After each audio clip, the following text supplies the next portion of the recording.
Boa tarde a todos, sejam muito bem-vindos para nossa live.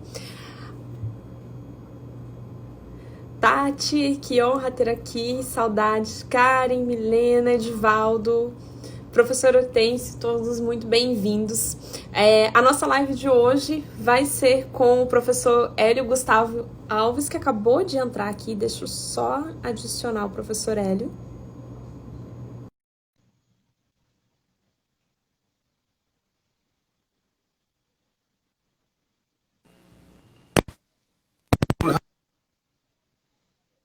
Oi, tudo bem? Tudo, meu fone não estava encaixado, eu tive que encaixar aqui. Agora Ai, tá me ouvindo? Tá me ouvindo bem? você está me ouvindo bem? Tranquilo, perfeito. Vamos lá. Gustavo, mais uma vez, muito obrigada pela nossa parceria aqui das nossas lives, em especial para a gente tentar conversar um pouquinho a respeito desse cenário que nós estamos atravessando, justamente em relação não só à pandemia, mas uma série de medidas provisórias em que a gente aqui tem que incansavelmente tentar se adaptar, e passar a entender e a compreender justamente as medidas provisórias e a aplicabilidade prática e imediata que cada uma delas tem, mas também agora lidar com decisões não tão favoráveis às medidas provisórias e que muitas vezes não levam aqui em consideração todo esse cenário, né? Sim. Rafa, deixa eu te perguntar uma coisa. A tua voz está picotando um pouco. Será que é comigo ou é com todo mundo, gente? Deixa eu vou botar o fone aqui, vamos ver se melhora. Não sei se é o meu. Como é que vocês estão ouvindo a Rafa?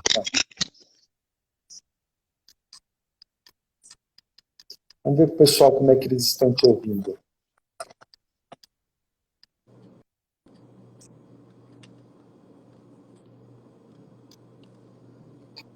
Pessoal, vocês estão ouvindo bem? Fala um pouquinho, Rafa, comigo. Eu acho Como é que tá a vida aí no Rio? Tá tudo bem aí no Rio? Aqui tá justamente bem complicado, na verdade, né? Nós estamos aqui prorrogando as medidas, né? Então, provavelmente a gente não tem o retorno, nem o retorno gradual, né? Gradativo, como foi proposto. A gente fica ainda com apenas as atividades essenciais funcionando, né? Então, ainda a gente está sobre o decreto que está sendo justamente prorrogado aí com as medidas de isolamento. Aí em Santa Catarina voltou, né? Eu estou em São Paulo agora, né? Eu moro em São Paulo. Santa Catarina voltou a trabalhar, mas São Paulo está parado, né? São Paulo está... 100%. O meu escritório é aqui da Paulista, eu estou vendo a Avenida Paulista daqui e está parada, né? Então, assim, é uma situação bem delicada. E aí a gente está nesse marasmo aí, vamos ver como é que vai ficar, né, Rafa? Exatamente. Enfim, acho que a gente... nosso foco da nossa live hoje é falar sobre a decisão do STF, né? E a questão do artigo 29. Nós nos limitamos ao artigo 29, mas podemos falar um pouquinho sobre o artigo 31 também, que acho que não impede, né, Rafa, de a gente abordar um pouquinho sobre o artigo 31, né? Exatamente. Bom, Rafa, a gente tem o artigo 29 da MP 927, né, em que ele diz o seguinte: os casos de contaminação pelo coronavírus não serão considerados ocupacionais, vírgula, exceto mediante comprovação do nexo causal. Muito bem. E aí, o ministro, nós não tivemos acesso à integralidade do seu voto, eu não sei se foi disponibilizado ou não, pelo menos eu não consegui. Eu acho que a Rafa também não, né, Rafa? A gente conversou há poucos minutos. Então a gente vai trazer aquilo que a gente viu, do vídeo que ele leu, o seu relatório, e ele simplesmente suspendeu os efeitos do artigo 29 do 31. Tá? Aí acho que a gente pode discutir quais são os efeitos dessa suspensão, né? E o que significa isso para a empresa, porque vai ter um impacto muito grande hoje na empresa, né, Rafa? Exato. Qual que é a tua visão com relação a isso? Depois a gente traz uma visão do que eu acho também.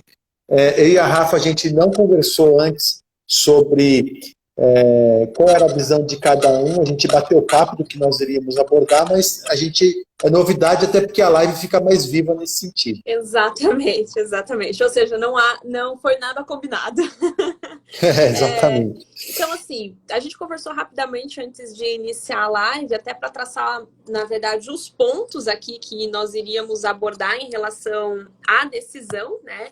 E qual que é o meu posicionamento em relação a toda a situação, fazendo uma visão macro que eu acho e acredito que foi isso que faltou justamente ontem na decisão do STF ao simplesmente suspender os efeitos do artigo 29. E falo de uma forma empresarial. E não porque, não estou olhando para o lado do empregado, do trabalhador. Não, eu também estou olhando, mas para que ele esteja nessa condição de empregado, de trabalhador, preenchendo os requisitos do artigo 3º da CLT, é inerente que ele precise ter emprego. E para ele ter emprego, a empresa precisa estar em funcionamento, em plenas condições aqui de saúde financeira para arcar e para honrar com todos os seus pagamentos. Então, diante de toda essa visão, a decisão do Supremo Tribunal Federal em relação à suspensão do artigo 29, ao meu ver, ela não priorizou uma situação macro. Ela simplesmente priorizou a redação do próprio artigo 29 da MP 927, sem analisar as questões sociais, sem analisar as questões econômicas, sem analisar as condições até mesmo de saúde, de proliferação e contaminação da Covid-19 e as questões políticas que nós estamos atravessando dentro do nosso país. Então, ela foi uma decisão muito mais legalista, no sentido de analisar a literalidade com aquilo que o direito do trabalho prega dentro da sua normalidade, o princípio da proteção, de que eu tenho que proteger o elo hipossuficiente da relação de emprego, mas ele se esqueceu e se equivocou, talvez, no sentido de que o princípio da proteção hoje, ele está em xeque diretamente com o princípio da função social da empresa.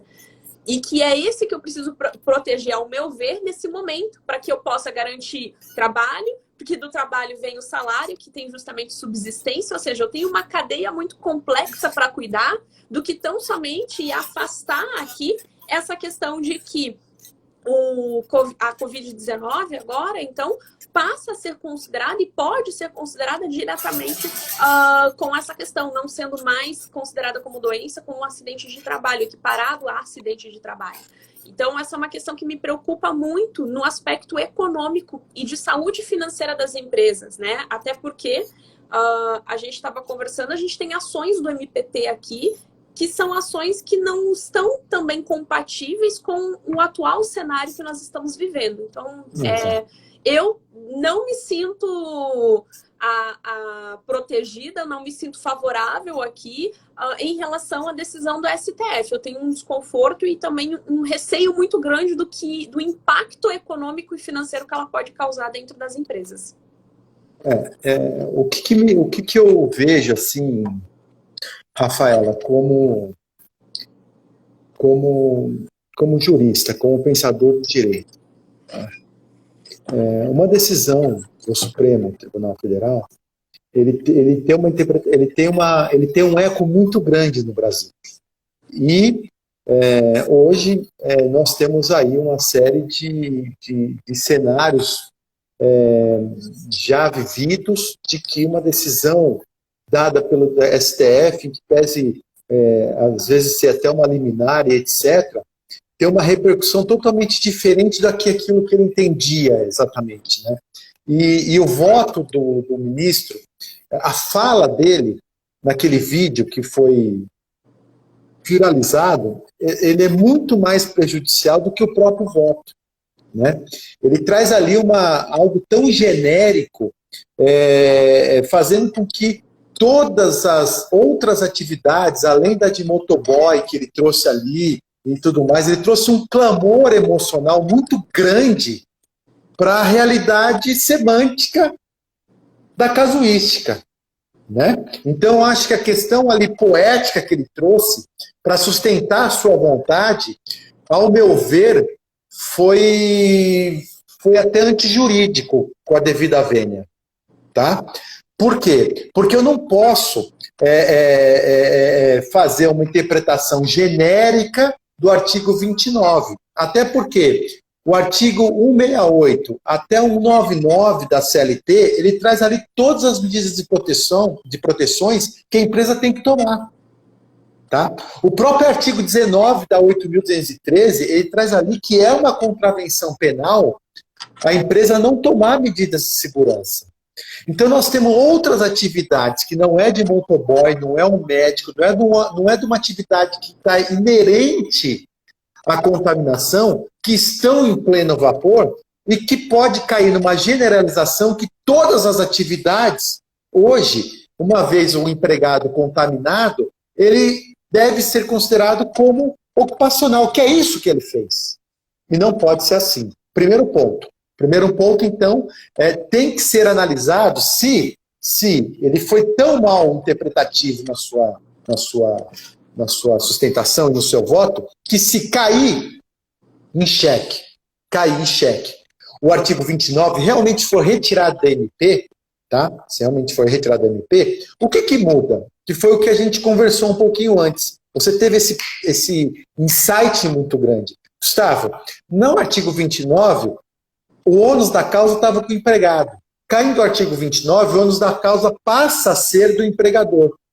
E que, para mim, Rafaela, tudo bem, porque as empresas que agem em cima das boas práticas de medidas de segurança, em que fez um PCMSO de crise para a Covid, em que fez toda uma logística em cima da segurança do trabalho para a Covid, ok? Ela vai demonstrar que não houve uma má-fé, e não caindo a má-fé, e não caindo uma péssima prática dentro da doença ocupacional, essa doença chamada Covid, ela vai ser considerada pandêmica. E doença pandêmica, endêmica, está lá no artigo 20, inciso, parágrafo 1º, da 8.213, que a doença pandêmica ela não é considerada como doença ocupacional. Ponto. Ok. Só que, óbvio, a empresa agora que está nos assistindo vai ter que ter a inteligência de logística de trazer uma boa prática para que demonstre que não foi ali, naquele ambiente, que houve a contaminação, porque estavam todos preparados.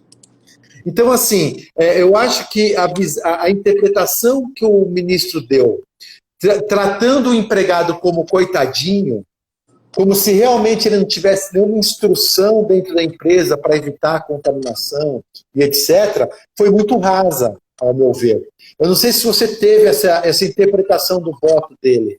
Também, nesse mesmo sentido, de que foi rasa, até porque nós estamos falando de uma pandemia, até porque nós estamos falando que os empregados, quer dizer, a população, vamos falar de população, a sociedade como um todo, ela está tendo amplo acesso a todas as medidas de prevenção. Eu, pelo menos, tive que ir ao mercado esses dias. Eu encontrei e me deparei com todos aqui com extremo cuidado, todo mundo de máscara, os atendentes do mercado, pelo menos aqui no Rio, eles colocaram um acrílico no caixa, então você não tem contato direto com o operador do caixa, todos de luva, todos de máscara.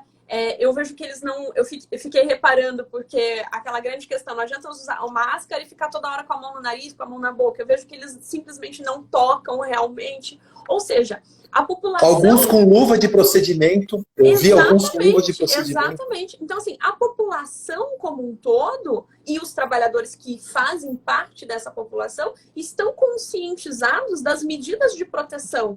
Então, não tem ninguém aqui em situação de desequilíbrio, como chama o ministro, a fim de justificar uma aplicação de um princípio da proteção nessa decisão.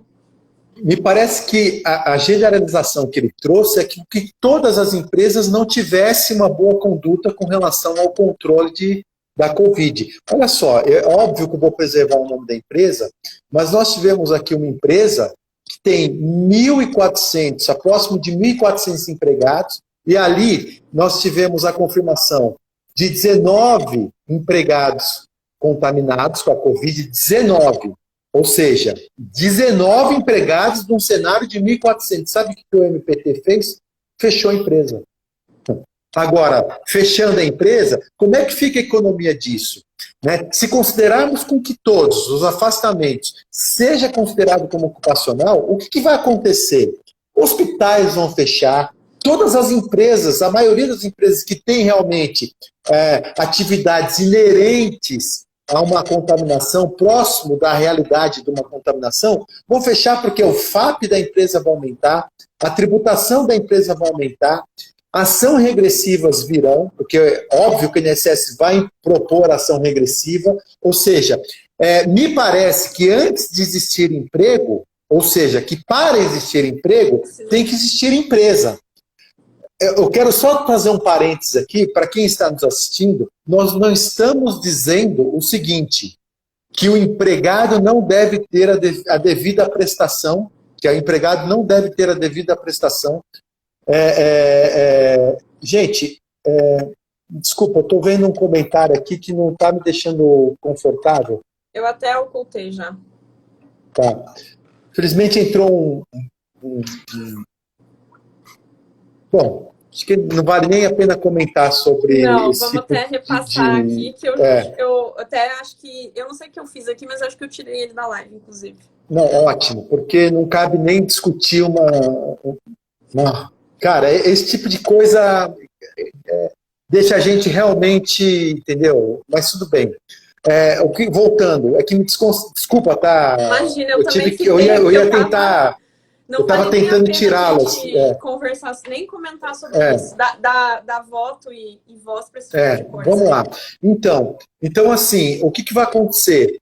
O FAP da empresa vai aumentar, ação regressiva virá, o INSS vai fazer com que esse empregado ele tenha uma certa estabilidade, que eu acho que tem que ter estabilidade. Eu escrevi um artigo sobre isso, que está, inclusive, no site da GEM. Eu posso mandar para todo mundo que quiser ter esse acesso a isso. E a Rafa também lembrou muito bem, antes do nosso bate-papo,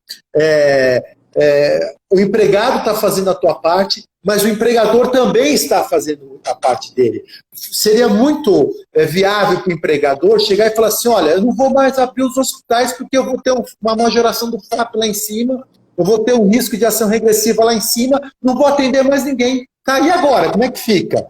E cadê a parte do governo para entrar nessa? Então faz o seguinte, mudamos o artigo 29. Não caberá ação regressiva, não caberá majoração do FAP, e o empregado, se for contaminado e comprovado, ou próximo da comprovação que foi na empresa, ele vai ter ali estabilidade, ele vai ter ali a garantia de emprego, ok. Agora, nós não podemos esquecer, e o ministro esqueceu de citar no voto dele, que a confirmação de uma doença ocupacional tem outros efeitos além da proteção do empregado. E a parte empresarial, onde está? Ele não citou. Me parece que esse ministro esqueceu de estudar, com a devida vênia, a parte tributária. Exatamente. Que está no livro dele. Exatamente. Ele escreve sobre direito constitucional. Está lá. Né? Então, como é que fica essa situação? E você pontuou muito bem, porque eu vejo as pessoas falarem de não, equipara acidente de trabalho, o artigo 19, 20 e 21 da Lei 8.213, seja o acidente de trabalho típico, ou seja, as doenças equiparadas a acidente de trabalho, e a gente pensa numa visão muito micro das consequências, e não macro, como você acabou de falar de uma forma brilhante. Eu sempre falei para os meus clientes, um acidente de trabalho, ele pode colocar fim dentro da empresa, e não instantaneamente, mas logo depois com as ações regressivas, porque para quem não tem conhecimento dessas questões e que está cada vez mais à voga essas ações regressivas, por incrível que pareça, a nossa autarquia previdenciária, ela espera quase o prazo prescricional para ela chegar com a cartinha da intimação, da citação, para você se defender de uma ação regressiva que muitas vezes chega a uma casa de milhões de reais, né? Ou ainda que sejam 200, 400, 300 mil reais, para uma pequena empresa, isso pode significar justamente a sobrevivência da empresa, né? O funcionamento dessa empresa. E falando justamente do artigo 29, da Covid-19 aqui, nós temos que levar em consideração também que nós estamos diante de uma situação de transmissão comunitária. Eu não tenho mais mapa, eu sequer possível mapear, estava vendo acho que uma reportagem, sequer foi possível mapear o primeiro caso dentro do Brasil de uma forma precisa. Como que eu vou mapear de uma forma também com todos os elementos necessários que aquilo se deve exclusivamente à conduta do empregador? Salvo se houve uma falha gravíssima naquilo que já é dever dele pelos artigos da CLT, de dever de fornecimento, do dever de proteção, né? Ele já tem esse dever. Essa já é uma obrigação inerente, né?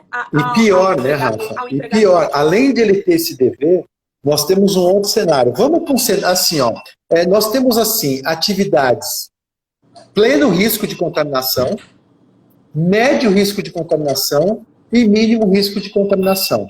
Empresas de mínimo e médio, ok, vai ser muito difícil o empregado comprovar que foi a empresa que ele teve a contaminação. Vai ser bem difícil o empregado comprovar, e a empresa vai fazer, se ela tiver boa prática de meio ambiente do trabalho, de segurança do trabalho, ela vai conseguir comprovar que, olha,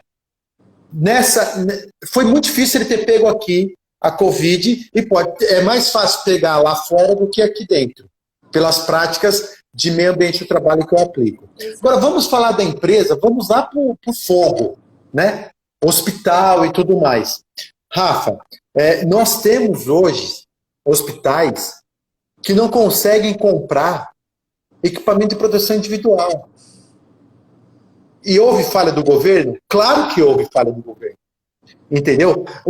Nós hoje, nós tivemos aí uma relação internacional, nós estamos com uma relação internacional tão ruim com outros países, e que EPIs não estão chegando aqui. Não está dando conta. Ou seja, se não está dando conta, qual é o motivo? O motivo é da pandemia. Se é o motivo da pandemia, a falta de utilização de EPI não decorreu por vontade da empresa de não fornecer o EPI. Não, foi pela ânsia da empresa, hospital e etc., da proteção de outras vidas. Então não é só a vida do médico que está lá, a vida do médico, da empresa também está lá. Porque seria muito fácil a empresa chegar e falar assim, não tenho mais EPI, corro o risco de fechar amanhã, paramos de atender. Gente, e aí? Como é que fica? Dentro de uma hierarquia dos princípios, vou proteger a vida ou vou deixar de proteger a vida porque alguém pode ser contaminado? E agora? Como é que fica essa situação? Entendeu? Então, assim, nós precisamos ter aí um juízo de ponderação, e isso o ministro esqueceu de falar, de que a proteção da empresa é tão importante quanto do empregado. Porque se a empresa não tiver capital, não tiver condições de arcar com a majoração da tributação do FAP e com as ações regressivas, ele vai fechar. E fechando, dependendo da cidade onde falha o município. Que é o que está acontecendo nesse município da empresa que eu estou dizendo. O município vive em prol da empresa. Ele já foi público já a notícia, inclusive. Então, acho que a gente pode até falar, porque eu estava até procurando... Rafa, eu prefiro não, porque talvez eu atue no... Sim, não. Eu digo assim, em relação... E tudo começou... Só deixa eu esclarecer essa questão da aula, da questão da empresa, mas tudo começou porque o governador... manifestou que havia um indício de pandemia ou um indício de pico de contaminação dentro de uma pequena cidade, né? Isso. Assim, é uma medida que também o governo deve avaliar. Onde que eu vou justamente em tratar melhor? O que acontece naquele local, né? Assim como essa pequena cidade, outras cidades do Paraná, por exemplo, também sobrevivem às custas de uma única empresa, né? Ou seja, a economia é mantida ali em relação de uma empresa. Ou seja, você tem que analisar essas questões também econômicas aqui e políticas antes de simplesmente adotar as medidas que podem colocar em risco o município como um todo, né? Porque a gente sabe que grandes empresas se instalam nas cidades e nos estados aqui do Brasil, porque a gente encontra uma série de incentivos, e até aqui, ok, ótimo, mas é prejudicial também o fechamento dessas empresas. O que vai acontecer com essa quantidade de empregos que foi gerado numa cidade que sequer tinha a expectativa de ter aquela economia movimentada se não fosse caso daquela empresa. Então, assim, são questões aqui muito delicadas. E a visão do ministro, ela foi uma visão, com todo respeito, uma visão equivocada, uma visão parcialista diante de todo o cenário macro que nós estamos vivendo. Né? Ele não pensou numa situação, ele não analisou a relação laboral, a relação laboral de forma ampla. Ele analisou a relação laboral de forma não vou falar micro nem mínima, porque nós estamos falando de vida de empregados, não é isso, não é isso que a Rafa está querendo dizer. Nós estamos falando que é o seguinte, a relação do trabalho não é só a caracterização da doença ocupacional, não é só isso, é muito mais do que isso. Exato. As relações do trabalho são muito mais do que isso. Envolve a parte governamental, que eu não estou vendo nenhum incentivo governamental para tirar. Se o governo tirasse a majoração do FAP, se o governo modificasse o artigo 29 para não ter ação regressiva, no caso da empresa, comprovar que ela aplicou todas as medidas de segurança, ok, não se discute mais isso. Pode considerar a Covid como doença ocupacional, porque a única coisa que o empregado vai ter é estabilidade de emprego, pagamento de FGTS e deu. Agora, a empresa não pode ser penalizada tributariamente e com uma ação regressiva, sendo que ela fez de tudo para que não houvesse a contaminação do empregado. Então, é esse aspecto tributário empresarial que a gente está falando. Por que eu e a doutora Rafaela estamos falando sobre isso?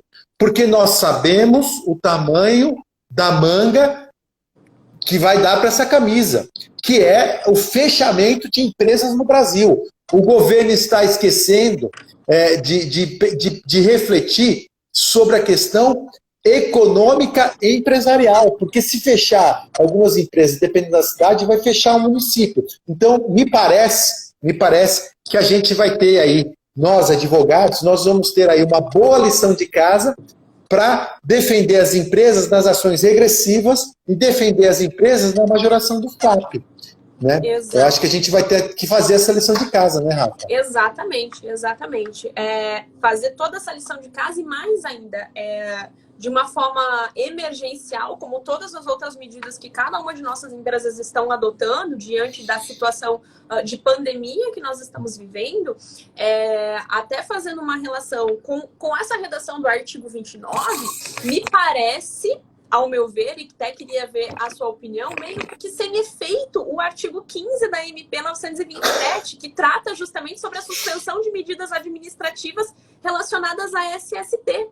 Ou seja, você tá dizendo que então, você vai considerar, só que aí a gente vai recair na Lei 8.213, mas me parece que essa suspensão, ela é uma suspensão para inglês ver. Né? Porque como que eu vou suspender diante de todas essas questões agora que foram implicadas pela decisão do Supremo Tribunal Federal? Ou seja, as medidas de saúde e segurança no trabalho, elas devem ser adotadas, em especial nos momentos de crise. Né? Numa outra live, nós até conversamos sobre as questões pertinentes ao artigo 15 da medida provisória 927, e nós alertamos, e até você, Gustavo, mencionou justamente a questão de um grande colega seu ter feito um plano, né, um comitê de crise, criado um comitê de crise em relação às saúdes e segurança no trabalho dentro de uma empresa, que é raro, na verdade, de se ver atualmente, né, um plano de crise. E agora me parece que isso vai ser algo básico, né? Depois dessa decisão do Supremo Tribunal Federal, vai ter que ser fundamental. É fundamental, né? Depois daquela live, alguns colegas me ligaram, algumas empresas me ligaram, e a gente teve que criar um prontuário de A a Z para atender um plano de gestão de crise dentro do SST, de Saúde e Segurança do Trabalhador, entendeu? Ou seja, a empresa que não tiver um plano de gestão de crise para a SST não vai conseguir comprovar que aplicou as boas práticas das medidas de segurança e saúde do trabalhador e vai ser prejudicada pela ação regressiva e pelo FAP. Então, acho que a lição de casa maior é criar esse chão de crise, esse mercado de crise da Covid dentro da empresa. Tá? Qual que é a prateleira que eu vou utilizar para atividade? E não tem um pacote perfeito. Você tem que investigar cada empresa, né, Rafa?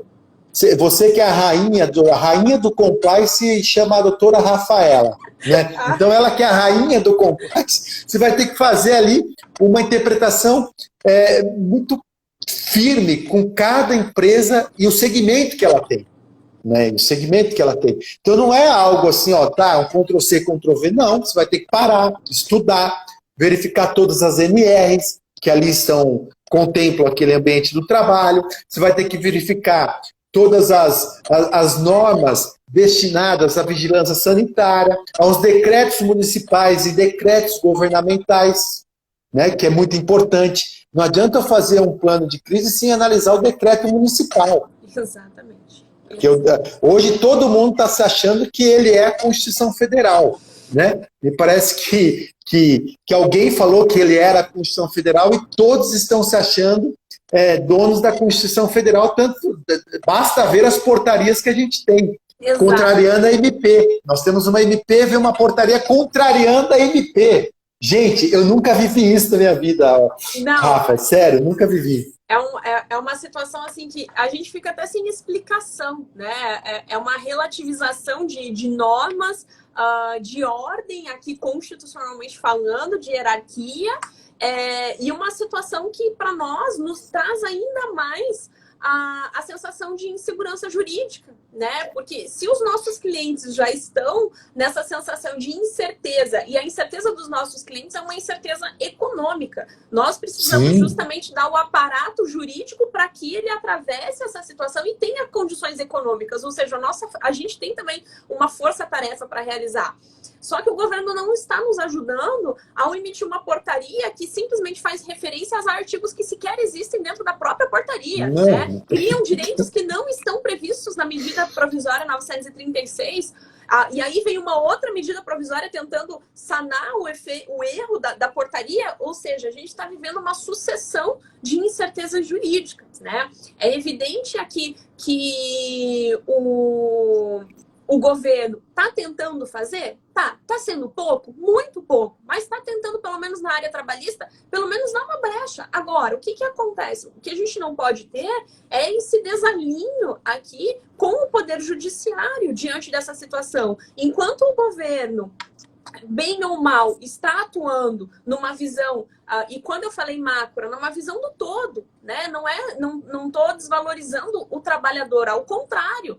Ele tem que valorizando, fazer com que ele tenha emprego garantido lá na frente. Exatamente. É isso aí. É um raciocínio contrário que nós precisamos ter. Sim, e a gente pode ter isso com base em todas as medidas provisórias que foram editadas até agora. Sejam elas boas ou sejam elas ruins. Não estamos aqui para fazer juízo de valor nesse momento. Mas em nenhuma medida provisória nós tivemos facilitação em demissão.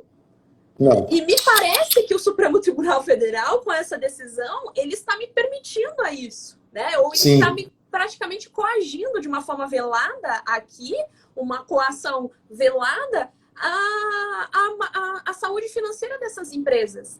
Né? Então, maculando justamente aquilo que já está ruim, né? Prejudicando aquele campo que não é um campo saudável. Né? Tu sabe que eu advogo para algumas multinacionais, né, Rafa? E uma coisa é advogar aqui no Brasil. Outra coisa é eu ser o intérprete para esse CEO estrangeiro. Porque eu tenho que explicar para ele que aqui no Brasil é diferente de todo mundo de insegurança jurídica. Daí ele vem e me pergunta, mas como que uma portaria vai ter mais efeito do que uma MP? Não, mas é que você vai tomar um auto de infração. Peraí, mas o auditor, ele vai seguir uma MP que é ilegal? Pô, olha que louco isso, né? Porque é uma portaria, até onde eu sei, se coloca na porta, uma instrução do quê? Uma instrução da norma, tá? Só isso, nada mais do que isso. Não, mas ele ultrapassa a norma. E ok, é muito louco, né? Por exemplo, a MP, a portaria agora que a última MP permitiu com que eu fizesse a suspensão do contrato de trabalho para todo mundo, e agora, para aposentado, não. Meu, que loucura! Mudou totalmente o contexto. Imagina, a gente advoga para uma empresa que tem 11 mil empregados, estávamos com tudo pronto, tivemos que retroagir e verificar quem é aposentado. Olha que de sexta para segunda mudou. Segunda-feira eu acordei 5 horas da manhã com o telefone me tocando. Gustavo, saiu a portaria. Portaria? Que portaria? Entendeu? Então, assim, olha que insegurança jurídica que a gente vive e ter que ser intérprete. E que vergonha que eu passo, porque eu represento o Brasil interpretando a norma, né? Exatamente. Não, é exatamente isso. Eu lembro alguns acordos que nós tínhamos feito dentro das empresas. O ruim é você pegar o telefone e fazer justamente o que você está falando. Ligar para o meu cliente e falar assim, ó, agora não é mais assim do jeito que eu falei, entendeu? Então, assim, o cliente, até ele entender que o problema não era comigo e que não fui eu que dei a instrução errada, né? Mas que realmente saiu algo que estava para pendente justamente e demorou 20 dias. Será que realmente precisou de tudo isso? 21 ou 22 Sim. dias para editar aqui uma portaria que, inclusive, falta artigos que é totalmente discrepante com a medida provisória? Não, e Rafa, me parece que as secretarias não estão falando com o ministro da Economia. Exato. Até porque o Bruno Bianchi, que é o secretário lá super influente no governo, ele foi em rede nacional, no Jornal Nacional, dizer que os 15 primeiros dias seriam pagos pelo governo, o afastamento. O governo iria pagar os 15 primeiros dias. E cadê isso? E até hoje eu recebo ligação. Mas eu vi no jornal, ele falou que ia pagar os 15 primeiros dias, mas cadê a norma? Ou seja, não se falou mais nisso. Então, me parece que não estão coadunando um discurso, né, uniforme.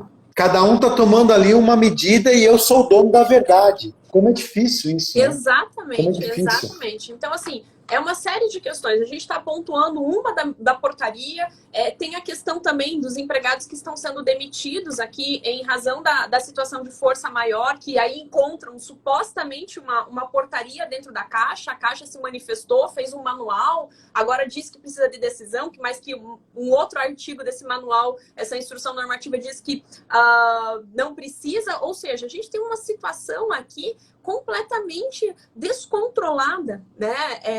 Paralela à pandemia que nós estamos vivendo e ultrapassando aqui. E aí o ministro não analisou isso, né, Rafa, no voto dele, né? Ou seja, ele não trouxe uma análise interpretativa das MPs todas para chegar a esse voto. Me parece que eles não estão precisando, né, se curvar mais para a realidade empresarial pandêmica. Exato. Realidade empresarial pandêmica. O empresariado também está vivendo uma situação pandêmica. E como é que faz isso? É só através de gatilhos econômicos. Através de gatilhos econômicos que a gente vai fazer com que a empresa consiga respirar um pouco mais. Porque hoje eu estou aqui no meu escritório e várias empresas que estão ligadas a atividades de risco de contaminação e falam, Gustavo, o que eu faço? Eu falo, calma. Né? E essa é a minha ideia hoje com a Rafa, é o seguinte, calma. Gente, calma. Vamos fazer, então, prevalecer agora o artigo 20 da 813 e faça a sua boa lição de casa. Acho que esse é o recado dessa live, né, Rafa? Exatamente. Faça a sua boa lição de casa para demonstrar que você agiu com todas as condutas possíveis e impossíveis para que ali não houvesse a contaminação. Acho que esse é o final da mensagem da nossa live. O que você acha? Exatamente, exatamente. E aqui, fazer as medidas possíveis, falando em compliance, o que a gente tinha até conversado um pouquinho antes dentro no telefone, falando justamente sobre as questões de gestão de risco de uma pandemia. E agora de você adotar medidas de controle aqui para conter essa disseminação ou contaminação dentro do seu estabelecimento empresarial. Isso é muito importante. Quais as medidas que você está tomando? E a decisão do Supremo Tribunal Federal, agora, ela vem simplesmente chancelar essa necessidade de que você precisa aqui de um controle, você precisa de um programa de prevenção de riscos dentro da sua empresa nesse período da pandemia, elencando todas as menções que você fez. E quando a gente fala em compliance, é justamente isso. Não é somente estar na regularidade, mas o que eu estou fazendo a mais para proteger aquele empregado ou para proteger o meu ambiente de trabalho. Vale lembrar que ambiente de trabalho saudável e seguro já é dever e responsabilidade do empregador. Isso não mudou em período de pandemia. O que traz agora? São ações emergenciais que devem ser adotadas e tomadas dentro da empresa, justamente, agora, para tentar conter e para evitar toda essa situação aqui que está ocorrendo e com essa decisão. E quando a gente fala que o Supremo Tribunal Federal... com a devida vênia da palavra, mas foi infeliz na sua decisão aqui de analisar tão somente um ambiente restrito, é porque me parece que ele pegou somente o artigo MP 927 e haviam outros artigos, inclusive, que eu estava lendo aqui numa reportagem, porque eu ainda não tive também acesso e condições de ler na íntegra o voto, mas outros artigos da MP 927 também foram levantados. Então, será que realmente é caso da gente rever uma medida provisória que tem um objetivo muito claro de proteção de emprego, ou é o momento da gente se adaptar aqui e ter esse vácuo na história? Gente, é uma sucessão de prejuízos, né? São prejuízos para a sociedade, são prejuízos para as nossas crianças que estão sem aulas. Eu vejo minha filha, você também, ou seja, as nossas crianças dentro de casa, elas vão perder o período, um ano letivo, a gente não sabe o que vai acontecer ainda. Então, assim, o prejuízo é muito grande para a gente ficar preso hoje há um dispositivo legal, a analisar a letra de lei. Essa não é uma... Não, e assim, você vê que ele analisou o artigo 29 de uma coisa como se o legislador tivesse ignorando toda a saúde do trabalhador. E não é isso, ministro. Não é isso, porque você esqueceu, ministro, Vossa Excelência esqueceu, nós temos toda uma proteção da CLT e toda uma proteção dentro das NRs, tá? De proteção do meio ambiente de trabalho. Tá? E mais ainda, além disso, todas as empresas estão aí se preocupando com sua gestão de crise dentro do meio ambiente do trabalho. Nós temos lá o artigo 168 a 169, um capítulo específico das medidas preventivas de medicina do trabalho. Ou seja, a CLT não tem, e olha que eu posso falar de 13 países que eu já estudei, não tem um país que tem tantas normas de proteção do meio ambiente do trabalho. Tá? E hoje, mais do que nunca, as empresas estão atentas. Simplesmente ele ignorou o papel das empresas no meio ambiente de trabalho. E mais do que isso, a Rafa foi muito cirúrgica de falar, olha, já é dever aplicar as boas práticas e medidas de segurança do trabalho. Mas aí, aquela frase que o menos é mais não cola nesse cenário. Não, o mais é mais. Entendeu? O mais agora atinge o princípio dos princípios do meio ambiente, que é, para mim, o mais importante, que é o princípio da precaução. Porque o princípio da precaução nasceu na ECO 92 aqui. Ou seja, é o princípio da precaução que é o que a gente tem que agora aplicar dentro de um compliance, de uma gestão de crise do meio ambiente de trabalho. Qual é a precaução que eu tenho que tomar? E aí vem, eu suspendo os efeitos do artigo 29 e mantenho os efeitos do artigo 15 a 17, que é a suspensão dos treinamentos e dos exames clínicos. Porra, ministro, faltou ler o artigo 15 a 17. Teria que dar uma conversa junto com eles ali. Rafa, enfim, eu acho que a gente está acabando aqui com a nossa live. Eu queria te dar aí.